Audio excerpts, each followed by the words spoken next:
കുറച്ച് ദിവസങ്ങൾക്ക് മുമ്പ് നടൻ മുകേഷും അതുപോലെ തന്നെ ഉർവശിയൊക്കെ അഭിനയിക്കുന്ന ഒരു സിനിമയുടെ പൂജാ ചടങ്ങിൽ മുകേഷും ഉർവശിയും പഴയ കുറച്ച് അവരുടെ കഥകളൊക്കെ പറഞ്ഞ് സ്വയം അങ്ങോട്ടും ഇങ്ങോട്ടൊക്കെ ട്രോളി രസകരമായിട്ടുള്ളൊരു വീഡിയോ ആണ്, നിങ്ങൾ എല്ലാവരും കണ്ടിട്ടുണ്ടാവും. അത് ആ പൂജാ ചടങ്ങിൽ പങ്കെടുത്തവർക്കും അത് ഓർമ്മയുണ്ടാവും.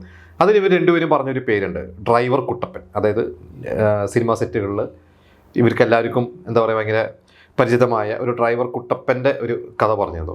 ആക്ച്വലി ഈ ഒരു ഡ്രൈവർ കുട്ടപ്പനെ ബേസ് ചെയ്തിട്ട് അല്ലെങ്കിൽ കുട്ടപ്പൻ്റെ ഒരു സ്വഭാവത്തെ ബേസ് ചെയ്തിട്ട് ഒരു സിനിമ നമ്മുടെ ലാലേട്ടൻ്റെ ഒരു കഥാപാത്രം, ലാലേട്ടൻ്റെ ഒരു സിനിമ ചെയ്തിട്ടുണ്ട്. ഞാൻ ആ ഒരു സിനിമയെക്കുറിച്ച്, ആ ഒരു ക്യാരക്ടറെ കുറിച്ചാണ് ഇന്ന് ഞാൻ നിങ്ങളോട് ഷെയർ ചെയ്യാൻ പോകുന്നത്.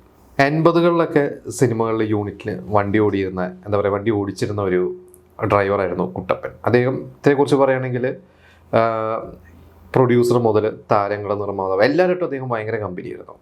അപ്പോൾ സർവകലാശാല എന്ന് പറയുന്ന ഒരു സിനിമ, വേണുനാഗോടിയുടെ ഒരു സിനിമ, അപ്പോൾ അതിനെക്കുറിച്ച് നടൻ നന്ദു പറഞ്ഞൊരു ഇൻസിഡൻ്റ് ഉണ്ട്. അപ്പോൾ അതിൽ നന്ദു പറഞ്ഞത് ഈ പറയുന്ന പോലെ നന്ദു അതിൽ ആദ്യമായിട്ട് അഭിനയിക്കണം. അപ്പോൾ നന്ദുവിനായിട്ട് ചെറിയൊരു സംഭവമൊക്കെ എന്തോ ഒരു അഭിപ്രായ വ്യത്യാസമൊക്കെ ഉണ്ടായി കഴിഞ്ഞപ്പോൾ നന്ദുവിനെ പുറത്താക്കണം എന്നൊക്കെ പ്രൊഡ്യൂസറോടൊക്കെ പറഞ്ഞ് ഈ കുട്ടപ്പൻ ഭയങ്കര ഒരു കളി കളിച്ചു. പക്ഷെ പിന്നീട് കുട്ടപ്പൻ നന്ദുവിനായിട്ട് ഭയങ്കര അടുത്ത സുഹൃത്തായി എന്നൊക്കെ പറഞ്ഞിട്ടുണ്ട്. അപ്പോൾ നന്ദു പറഞ്ഞൊരു കാര്യമുണ്ട്, ഈ കുട്ടപ്പൻ്റെ സ്വഭാവം, അദ്ദേഹം ഓടിക്കുന്ന വണ്ടിയുമായി അദ്ദേഹം സംസാരിക്കും. അതായത് കാറാണ്, അപ്പോൾ ആ കാറിനായിട്ട് അദ്ദേഹം സംസാരിക്കും, കാറിനെ സുന്ദരി എന്ന് വിളിക്കും.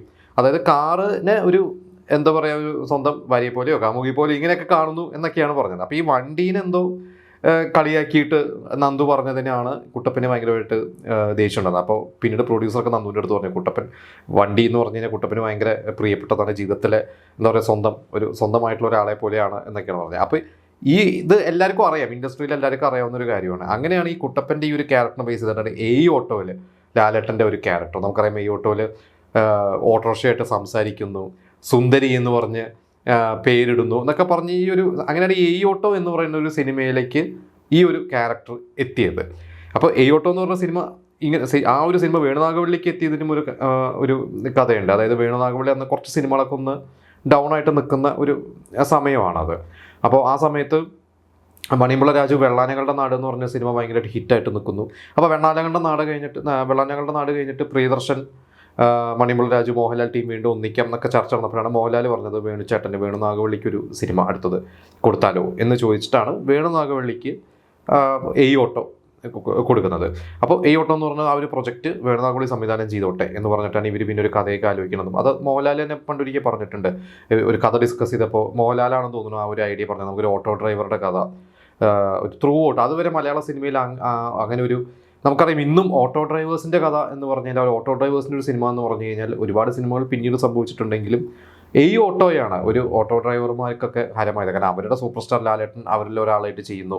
പിന്നീട് ഭാഷാ സിനിമയിലൊക്കെ രജനീകാന്ത് ഓട്ടോ ഡ്രൈവറായിട്ടൊക്കെ ചെയ്തിട്ടുണ്ട്. പക്ഷേ അതിന് മുമ്പ് ഉണ്ടോയെന്ന് എനിക്കറിയില്ല, പെട്ടെന്ന് നമ്മുടെ മനസ്സിൽ വരുന്ന ഭാഷയാണ്. പക്ഷെ മലയാളത്തിൽ എന്തായാലും ഓട്ടോയാണ്. അപ്പോൾ ഓട്ടോ അന്ന് ശരിക്കും ഷൂട്ട് ചെയ്തത് കോഴിക്കോടാണ്. കോഴിക്കോട് നടക്കുന്ന കഥയായിട്ടാണ്. പക്ഷേ മോഹൻലാൽ സംസാരിക്കുന്ന തിരുവനന്തപുരം ഭാഷയാണ്. അത് മോഹൻലാലിൻ്റെ തിരുവനന്തപുരം ഭാഷയാണ്. അപ്പോൾ ഇവർക്കത് ഓക്കെ ചെയ്തു. അപ്പോൾ തമാശ രൂപേണ തന്നെ മോഹൻലാൽ പറഞ്ഞിട്ടുണ്ട്, തിരുവനന്തപുരത്ത് നിന്ന് കോഴിക്കോട് നിന്ന് ഓട്ടോറിക്ഷ ഓടിക്കുന്നതായിരിക്കാം സുധി എന്നൊക്കെ പറഞ്ഞിട്ടുണ്ട്. അതിൽ നായികയായിട്ട് രേഖ വരുന്നു.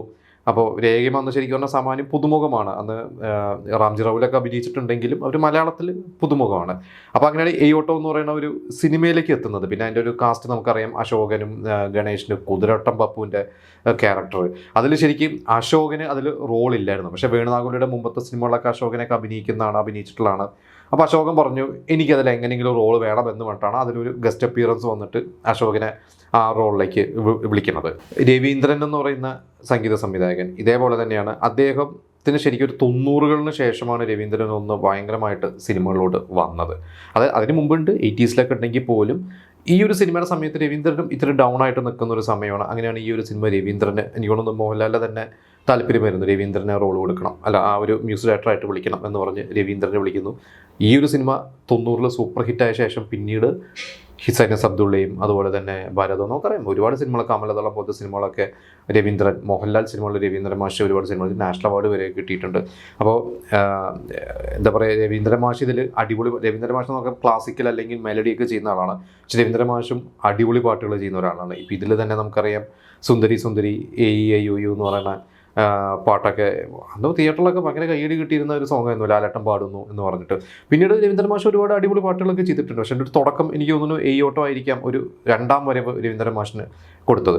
ഈ ഒരു സിനിമ 90 ജനുവരിയിലാണ് റിലീസ് ചെയ്യുന്നത്. ആ 90 എന്ന് പറയുന്നൊരു വർഷം ലാലേട്ടൻ്റെ ഹിറ്റ് വർഷമാണ്. ആ ഒരു ഹിറ്റ് വർഷത്തിൻ്റെ തുടക്കം ഓട്ടോ ആയിരുന്നു. അപ്പോൾ അന്ന് ഓട്ടോ റിലീസിന് നിൽക്കുന്ന സമയത്ത് അതിൻ്റെ ഡിസ്ട്രിബ്യൂട്ടർ അത് PKR പിള്ളയാണെന്ന് തോന്നുന്നു. ഡിസ്ട്രിബ്യൂട്ടർ മണിമുള്ള രാജുവിൻ്റെ അടുത്ത് ചോദിച്ചത് ഇപ്പോൾ അത് ഇറക്കണമെന്നുണ്ട്. കാരണം ആ സമയത്ത് മോഹൻലാലിൻ്റെ തന്നെ 5 6 സിനിമകൾ ഇങ്ങനെ ഇറങ്ങാൻ വേണ്ടി നിൽക്കുന്നൊരു സമയമാണ്. അതിൽ ഈ പറയുന്ന പോലെ ഹിസൈൻസ് അബ്ദുള്ളയുണ്ട്, നമ്പർ 20 മഞ്ജു അസ്മയിലുണ്ട്. ഇപ്പോൾ കുറേ സിനിമകളൊക്കെ കടത്തുന്ന അമ്പാടി, ഇങ്ങനെ കുറേ സിനിമകളൊക്കെ ആ സമയത്ത് റിലീസ് ആവാൻ വേണ്ടി ഇങ്ങനെ നിൽക്കുകയാണ്. എനിക്കൊന്ന് മുഖം എന്ന് പറയുന്ന ഒരു സിനിമ അതൊക്കെ ഒരു ഏപ്രിലാണ് റിലീസായത്.